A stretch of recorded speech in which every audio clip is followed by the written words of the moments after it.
የሚሰጣቸውን ዘካ ለራሱ ያስቀራል እሱ። ቢያንስ ትንሽ ፐርሰንት ነው ለምስኪኖች የሚሰጠው። አከፋፈል ተብሎ ተሰጥቶ ነው እሱ ለራሱ ይወስዳል እንኳ ሊያካፍል ከኔ ያካፍላለሁ ብሎ ይወስዳል። ሂሳብ ሲሰራ ማለት ነው። እሺ ማንኛውም ከዛ ዘካ የማይገባው ሰው ከሆነ 5 ሳንቲም መውሰድ ራሱ አይችልም። ዘካ የሚሰጠው ለድሃዎች ለምስኪኖች ነው። አላፍትና ምን ያስጠይቀኛል? አንተ ያንን ለበላይ አካል ማሳወቅ አለብህ። ነገር ያለው ከአንዴም ሁለቴ ነገር ያወራኝ እግራቸው እንዲካሉ በአንተ ላይ ምንም ወቀሳ የለብህም። ፈቀድ አደይቱ ማጅቡ አለይክ በአንተ ላይ ግዴታ የሚሆንብህን አድርሰሃል፣ ተናግረሃል። ከተጠያቂነት ተርፈሃል። አመሰግናለሁ።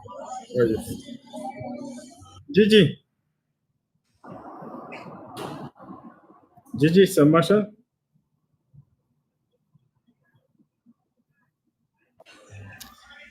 ይሰማኛል። እሱ ሰላም አለይኩም። ወአለይኩም ሰላም። ሰላም ነው? ደህና አልሐምዱሊላህ። እሱ ጥያቄ አለኝ። ጥያቄ ሐሚዶ ወአለይኩም ሰላም። እሺ ጥያቄ ምንድን ነው? እሱ እኔ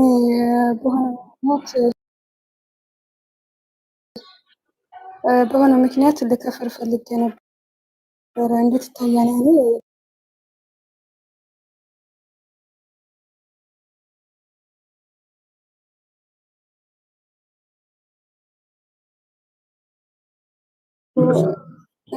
ምክንያቱ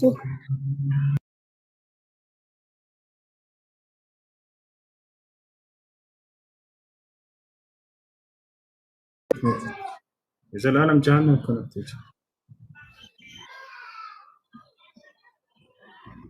እሱ ግራ ገባኝ። ጠይም እናድርግ አቅሜ በላይ ነው ያለብኝ ብለሽ መጠየቅ እንጂ ችግር ካለ በህይወታችሁ ጉዳይ ላይ ኩፍር የፈለገ ቢሆን መፍትሄ አይሆንም ለትዳራችሁ። ይሄን የምታደርጉ ሴቶች ካላችሁ አይፈቅድም እንደዚህ ማድረግ። ኒካሁም አይወርድም በዚህ ሆን ብላችሁ አስባችሁ በዚህ ነገር ማድረግ። ለማንኛውም ባልሽ ምን አድርጎች ነው ወይንም ደግሞ በመካከላችሁ ያለው ነገር ምንድን ነው? ፍቺ እንድትጠይቂው ያስፈለገሽ ያነሳሳሽ ነገር ምንድን ነው? እስኪ ንገሪኝ። እሱም ፍቺ ጠይቃችሁ ታሳማኝ ምክንያት ተገኝቶበት ባል እምቢ ካለ ሸሪያ ፍርድ ቤት ሄዳችሁ እናንተ ማስወረድ ትችላላችሁ። እናንተ መሄድ ካልቻላችሁ ለቤተሰቦቻችሁ ክልና ስታችሁ እነሱ ሄደው ማስወረድ ይችላሉ። ቀላል ነገር እኮ ነው። ችግሩ ምንድን ቦታ ሞክሬያለሁ። እሱ ምንም እንትን አላለልኝም። ያኔ ያልሞከርኩት ነገር የለም። ባልተቤቴ ስራ አይሰራም። እኔ ብቻ ነኝ የምለፋውም። በቃ ካረብ ቤቱን ያኔ እኔ ብቻ ነኝ እንትን የምለው፣ እሱ አይሰራም። ፍታይ ስለው ደግሞ 30,000 ሪያል በሳውዲ ካልከፈልሽ ምናምን አለኝና እኔ ደግሞ ያለኝን ልክፈልህ 30,000 የት አምጥቼ ነው የምከፍልህ ስለው በቃ ብዙ ነገር አሳልፌያለሁኝና እምቢ አለ። አሁንም እየሰራሽ አስባለሁ ምናምን አለ። ምን ላድርግ ጠይብ፣ እኔ ይሄ ነው ሀሳቤ። እኔ ከፍሬ በቃ መለሳለሁ ካልሞትኩኝ፣ እንዳልሞት ብቻ ደው አድርጉልኝ ከፍሬ ማለት ነው። ይሄ ነው አማራጭ። እሱ እንደሱ አይቻልም እያልኩሽ ነው። ሙስሊም ከሆንሽ ስለ እስልምና የጠየቅሽ ከሆነ አይቻልም መክፈር እያልኩሽ ነው። መፍትሄው ምንድን ነው ብለሽ ጥያቄ ጠይቂ። እንደዚህ አትበሉ። ሰው ለቅጽበት ያክል አላህ ሱብሓነሁ ወተዓላን ይክዳል። ሱመያን ታውቋታላችሁ? 3 ፊደል በይ ነው የተባለችው። ሁ በለ እችን በይችን የክህደት ቃል ከዚያ ህይወትሽን አትረፊ አሏት። ለቅጽበት ያክል አምላኬን አልክድም አለቻቸው። ከዚያ ገደሏት። አስተኝተው መሬት ላይ የመካ ንጉሶችና ሹማምንቶች ህዝብ በተሰበሰበበት እችን ቃል ብቻ በይ እንተ በቃ እንለቅሻለን ያሏት። የመጀመሪያው መስዋዕት ከዚህ ትውልድ ነብዩ ሰለላሁ ዐለይሂ ወሰለም ማስተማር በጀመሩበት ዘመን ሴት ነች። ሱመያ ትባላለች። ትልቅ ሴት ነች። የሚገርማቸው አሮጊት ነች። ለቅጽበት ያክል አምላኬን አላህ ልክድ አለቻቸው። በፍጹም አልክድም አለቻቸው። ወዲያው በብልቷ ላይ ነው በስለት ተንጠራርተው የወጓት። ዛሬ ለትዳር ለቀላል ነገር እንዴት ነው መፍትሄው መደረግ ያለበት ብላችሁ ሌሎች እየጠየቁ እየሰማችሁ አይደል? ከዚያ መፍትሄ ያለው ኢስላም በባል እጅ ብቻ አይደለም የፍች ስነ ስርዓት ያለው። ባል አልፈታም ካለ ቀጥታ ሸሪዓ ፍርድ ቤት አለ። የኒካህ ማስወረጃ መንገዶች በኢስላም 3 ናቸው። አንደኛው አጠላቅ የሚባለው ነው። ሁለተኛ አልኹሉዕ፣ ሶስተኛው አልፈስኽ ነው። ሁለቱ የሴቶች መብት ናቸው። አንዱ ነው የወንድ። አጦላቅ የሚለው የወንድ ሲሆን አልኹሉዕ እና አልፈስኽ ደግሞ የሴቶች ነው። ጦላቅ የሚለው የወንድ ምንድን ነው? አንድ ባል በሚስቱ ላይ ችግር ካገኘባት መክሯት አስመክሯት ከተስተካከለች ሰየው፣ አልስተካከልም ካለችና ያ ጉዳይ የሚያለያይ ጉዳይ ከሆነ አብሮ ሊያኖራቸው የማይችል ችግር ከሆነ ፈትቼሻለሁ ብሎ ይናገራል። ኒካሑ ይወርዳል። ሁለተኛው አልኹሉዕ የሚባለው የሴቶች ደግሞ ምንድን ነው? ልክ በዚሁ አንጻር ባሏ ላይ ችግር አግኝታበት መክራው አስመክራው ከተስተካከለ ሰየው፣ አልስተካከልም ካለ ደግሞ ፍታኝ ማለት መብት አላት፣ የመፍታት ግዴታም አለበት። ይሄ ኹሉዕ ይባላል። አልፈታም ካለስ ሶስተኛዋ የኒካህ ማስወረጃ መንገድ ትሄዳለች። ቀጥታ ሸሪዓ ፍርድ ቤት ትሄድና አልፈስኽ የሚባለውን የፍቺ ስርዓት ታስኬዳለች። ፈስኽ ማለት ባል ፍቺ ተጠይቆ ኹሉዕ ለማድረግ እምቢ ባለ ጊዜ በሸሪዓ ፍርድ ቤት ሄዳ የምታስወርድበት የኒካህ ማስወረጃ መንገድ አልፈስኽ ይባላል። ያንን ሄዳ ታስወርዳለች። እሷ መሄድ ካልቻለችስ በዚህ አካባቢ ሸሪዓ ፍርድ ቤት ከሌለ ለቤተሰቦቿ ወይም ለምታውቀው ለአንድ ሰው ውክልና ትሰጥና ያ ሰው ጉዳዩን ወደ ሸሪዓ ፍርድ ቤት ያነሳዋል። ወደ ሸሪዓ ፍርድ ቤት ቃዲ ኒካሑን ያወርደዋል። ያለውን ጉዳይ አንድ ብቻ ያጣራል። ገብታችኋል? ባሉን ያናግረዋል። ችግሩ እንዳለችው እውነት ከሆነ በቃ ኒካሑን አወርድላት ይለዋል፣ ይጠይቀዋል። አይ አላወርድም ካለ ቀጥታ ሸሪዓ ፍርድ ቤት እኛ ፈተንሻል የማለት ስልጣን ይሄ ነው መንገዱ። ሸህት 30 ሺህ ብር አምጪ ምናምን እያለው 5 ሳንቲም አትሰጪውም። በእኔ ትዳር ስር እስካለች ድረስ የምትሰሪው ገንዘብ የእኔ ገንዘብ ነው ብሎ የሚያስብ ባል ካለ ስህተት ነው። ኢስላም እንደዚህ አልደነገገላችሁም። አንተና እንዳውም ሰርተህ ልታስተዳድራት የሚገባው ጭራሽ 30 ሺህ ሪያል ያህዝናል። 5 ሳንቲም እንዳትሰጧቸው እነዚህ ወንዶች 5 ሳንቲም። አላህ ስብሐነሁ ወተዓላ የሴት ልጅን ገንዘብ ወዳ ፈቅዳ ካልሰጠቻቸው በስተቀር እንዳትበሉ ብሎ ቃል በቃል ተናግሯል። ሱረት ኒሳ የመጀመሪያው ገጽ ላይ ምን ይላል? ወአቱ ኒሳአ ሰዱቃቲሂነ ኒሕላ ፈኢን ጢብነ ለኩም ዐን ሸይኢን ሚንሁ ነፍሰን ፈኩሉሁ ሀኒአን መሪአ አለ። ሴቶችን የምህር ስጦታቸውን ስጧቸው አለ። ከውስጣችሁ ደስ ብሏቸው ስጧቸው። ፈኢን ጢብነ ለኩም ዐን ሸይኢን ሚንሁ ነፍሰን፣ ከዚያ ከሰጣችኋቸው ስጦታ ወይንም ደግሞ ከራሳቸው ማንኛውም ገንዘብ ከሴቶች ወደውና ፈቅደው ከውስጣቸው ደስ ብሏቸው ከሰጧችሁ የዛኔ ብሏል አላህ ሱብሓነሁ ወተዓላ። ወዳ ፈቅዳ ሳትሰጥህ አስገድደህ ትቀበላት ኒካዬን ያወርድብኛል ብላ ፈርታ ብትሰጥህ የሐራም ገንዘብ ነው ይበላል። እንዳጠቃላይ የሴቶችን ገንዘብ ተጠንቀቁ። የሴት ገንዘብና የየቲም ገንዘብ በአንድ አይን ነው የሚታየው በኢስላም። የየቲምን ገንዘብ የበላ ሰው ቅጣቱ ጀሃነም ነው። የሴትንም ገንዘብ የበላ እንደዛ። አላህ ስለ ሴቶች ነቢዩ ሰለላሁ ዐለይሂ ወሰለም ሲናገሩ ምን አሉ? አላሁመ ኢኒ ኡሐርጁ ዐለይከ ሐቀ ضعيفين اليتيم والمرأة። አምላኬ አላህ ሆይ የሁለት ደካሞችን ንብረት አሳልፎ በእነርሱ ንብረት ላይ የበላ የተጫወተ በእነርሱ ላይ በቃ ሐቃቸውን ያጎደለን ሰው ለአንተ አሳልፌ ሰጥቼዋለሁ ይላሉ። አንደኛ ሴት ልጅን፣ ሁለተኛ የቲምን አሉ። የየቲምን ገንዘብ የበላ ሰው እንዴት ነው ታዲያ እስላም የሚያየው ከተባለ በዚያው አንጻር ነው የታየው። ሴት ልጅን ገንዘብ ኢነ ለዚነ የእኩሉነ አምዋለል የታማ ዙልመን ኢነማ የእኩሉነ ፊ ቡጡኒሂም ናራ ወሰየስለውነ ሰዒራ አለ ሱረቱ ኒሳ ላይ። ኢነ ለዚነ የእኩሉነ አምዋለል የታማ ዙልመን፣ እነዚያ የየቲምን ገንዘብ በበደል አላግባብ የሚበሉ ሰዎች ኢነማ የእኩሉነ ፊ ቡጡኒሂም ናራ፣ እያሉ ገንዘብ በሆዳቸው ውስጥ እሳትን ነው አለ። ወሰየስለውነ ሰዒራ፣ ወደፊትም ደግሞ ተቀጣጣይ የሆነችዋን እሳት ጀሃነምን ይገባታል ገና እያለ ተናግሯል። የሴት ልጅንም ገንዘብ የሚበላ ሰው ልክ በዚህ ነው የሚታየው። ባል ሰርቶ ማስተዳደር ሚስቱን አለበት። ሲለያዩ ጊዜ እርሱ ከሆነ የፈታት እንዳሁን ካለው ንብረት ሊያካፍላት ይገባል፣ ሊሰጣት ይገባል። እርሱ 5 ሳንቲም መውሰድ አይችልም። ወሊልሙጠለቃት መታዑ ቢልማዕሩፍ ሐቀን ዐለል ሙተቂን፣ ለምትፈቷቸው ለተፈቱ ሴቶች ካላችሁ ጸጋ በታወቀው መንገድ በመልካም አጠቅሟቸው ስጧቸው ብሏል አላህ ሱብሓነሁ ወተዓላ። ከሰጣሃት ጌጣጌጥ መቀበልስ ትችላለህ ወይ? የእሷን መፍታት ብትፈልግ በፍጹም አትችልም። ወኢን አረድቱም እስትብዳለ ዘውጅን መካነ ዘውጅን ወአተይቱም ኢሕዳሁነ ቅንጣራን ፈላ ተእኹዙ ሚንሁ ሸይአ አተእኹዙነሁ ቡህታናን ወኢስመን ሙቢና ወከይፈ ተእኹዙነሁ ወቀድ አፍዳ በዕዱኩም ኢላ በዕድን ወአኸዝነ ሚንኩም ሚሳቀን ገሊዛ። አላህ ምን አለ? አንዲትን ሴት ፈታችሁ ሌላን ሴት ማግባት ብትፈልጉ አደራ መጀመሪያ የምትፈቷትን ሴት የሰጣችኋትን ስጦታ ቅንጣት እንዳትቀሟት አለ።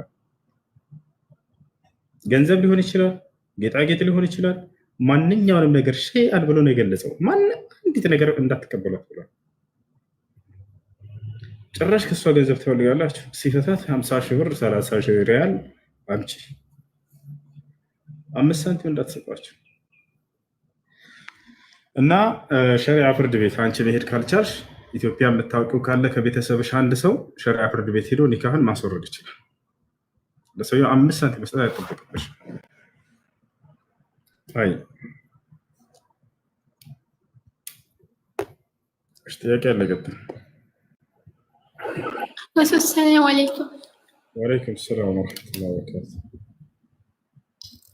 ጥያቄ ነበረኝ። እሺ ያኔ ማዳም ቤት የምንሰራ ሰራተኞች ያኔ ክርስቲያኑ ያኔ ሙስሊም በአንድ ነው የምንሰራው እና የእነሱ ያኔ እንትን የሚያመልኩት ነገር የሆነ ስዕል ምናምን እሱ ዘንድ መስገድ ይቻላል ወይስ እንዴት ነው? ከተቻለ ስዕላ ስዕል የሌለበት ቤት ስገዱ። ካልተቻለ ሌላ አማራጭ ከሌለ ወደ ስዕሉ ሳትዞሩ ፊብላቸው ላይ ምንም አይነት ስዕላ ስዕል ሳይኖር የዛኔ መስገድ ትችላለች።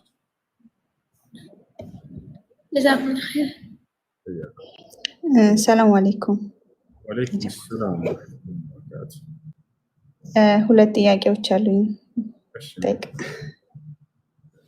የመጀመሪያው አንድ የቅርብ ዘመዴ ነን ሙስሊም አግብታ ነው የምትኖረው እና ትወልዳለች ምናምን እና እሷ ጋር ረመዳንም ፊጥራ ምናምን እያለች ትጠራናለች። እሷ ጋር እንቀላቀላለን፣ እንጠይቃታለን። ይሄ እንዴት ይታያል? እሷ ጋር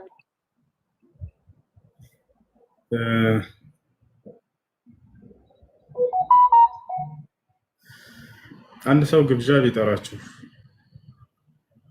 ችግር የለውም። ፊጥራም ሆነ ማንኛውም ብትሄዱ ከእምነት ጋር የሚያያዝ ነገር እስከሌለው ድረስ እና ያ ሰው በራሱ ያረደው እስካልሆነ ድረስ ሙስሊም ካልሆነ፣ ሴት ሙስሊም ነች ካፊር ጋር ነው አይነው ከሌላ እምነት ተከታይ ጋር መኖሯ ከታላላቅ ወንጀል ነው። አይቻልም፣ ክልክል ነው፣ ሐራም ነው። ከታላላቅ ወንጀሎች ነው። አላህ ሱብሓነሁ ወተዓላ ከልክሏል። ከዚህ ነገር ልትወጣ ይገባል። እሺ እና ችግር የለው ፊጥራ ጠርታችሁ ብትሄዱ መብላት ትችላላችሁ። ዳዋ አድርጉ። መጠያየቁ ስትወልድ ሄዶ መጠየቁ ምናምን ችግር የለም። ዳዋ አድርጉ። ሰላም አለይኩም ወራህመቱላሂ ወበረካቱ። ወአለይኩም ሰላም። ዳዋ አድርጉላት። ያለችበት ህይወት ከአላህ ትዕዛዝ የወጣ ህይወት እንደሆነ ንገሯት፣ አስረዷት፣ ጋብዛት። ዳዋ ነች። እናንተ መናገር ካስከፋችሁ። ሁለተኛው ጥያቄ አንዲት ሴት ሀይድ ላይ ሆና ቁርአን መቅራት አትችልም ነው እኔ የማውቀው እና የሆነ ሰው ስጠይቅ ደግሞ ትችላለች። እኔ ደግሞ ቁርአን መቅራት ሳይሆን መስማት ማዳመጥ ነው የምትችለው አልኩኝ። ይሄ እንዴት ነው? ውዝር ካለባት ትችላለች። ለምሳሌ ቁርአን ኦንላይን ምናምን እየቀራች ከሆነ ሴት ልጅ ሀይድ ላይ ሆና ቁርአን መቅራት ትችላለች አትችልም በሚለው ጉዳይ በዑለሞች መካከል በርካታ ሀሳብ አለ። እዚህ ቦታ ላይ ስነግራችሁ ፍራጅ የሆነውን ነው የምነግራችሁ። አብዛኛው ሴት ልጅ በወር አበባ ጊዜ በሶስት መንገድ ቁርአን መቅራት ትችላለች። አንደኛ በሂፍዟ፣ ሁለተኛ ሞባይሉን ይዛ ከሞባይሉ፣ ሶስተኛ የወረቀቱን ቁርአን ሙስሐፍን በጨርቅ ወይንም በጓንት ይዛ መቅራት ትችላለች። የማይቻለው ያለ ጨርቅ ያለ ጓንት በቀጥታ ሙስሐፍን ወረቀቱን ይዞ መቅራት ነው። ነቢያችን ሰለላሁ ዐለይሂ ወሰለም ሐዲስ ላይ ላ የመስል ሙስሐፍ ኢላ ጣሂራ፣ ወረቀቱን ቁርአንን ጠሃራ የሆነ ሰው ካለ በስተቀር እንዳይነካሉ እንጂ እንዳይቀራ አላሉ። መቅራትን አይከለክልም ሐዲስ። አላህ ሱብሓነሁ ወተዓላ በቁርአን ላይ የሱረት አልዋቂዓ ላይ ላ የመስሁ ኢላ አልሙጠሃሩን አለ። ይሄን ቁርአን የተጠራሩ ሰዎች ካሉ በስተቀር አይነኩትም ማለት መንካትን እንጂ የሚከለክለው መቅራትን አይከለክልም። ስለዚህ በሶስቱ መንገድ መቅራት ትችላለች። እሺ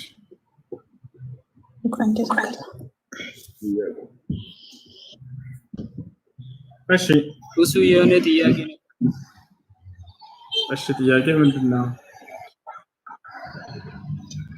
ጥያቄ አንድ ሰው ሻወር ገብቶ ከጨረሰ በኋላ በውስጥ ልብሱ እዛ ውስጥ ውዱ ማድረግ ይቻላል? ሻወር ገብቶ ከጨረሰ በኋላ ይቻላል።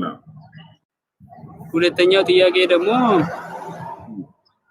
አልহামዱሊላህ እኔ ሙስሊም ነኝ፣ ግን ባለፈው ነብያችንን የሚሰድቡበት አጋጣሚ የሆነ ያልገባኝ ነገር አለ። እሱም መጠየቅ ይችላል። ስለ አይሻ ረዲየላሁ ዐንሃ በትንሽ እድሜዋ አግብተዋት በራሷን ማታውቅበት እድሜ ላይ ነው አግብቶ የእናንተ ነብይ እንደዚህ አይነቱ ነው ብሎ ምናምን ያወራሉ። ስለዚህ አስረዳኝ እስቲ። ራሷን ታውቅ ነበር። ራሷ ተናግራለች። ኩንቱ አዕቂሉ ብላ ቃል በቃል ተናግራለች። በደንብ አድርጌ አውቅ ነበር ብላ ተናግራለች። እንዳውም ይሄን የተናገረችው ነብዩ ሰለላሁ ዐለይሂ ወሰለም ከማግባቷ በፊት የነበረው ህይወቱን እየተረከች ነው። አውቅ ነበር ብላ ተናግራለች። ያ እሺ፣ በስንት እድሜዋ ነበር? እድሜዋ 9 ነበር።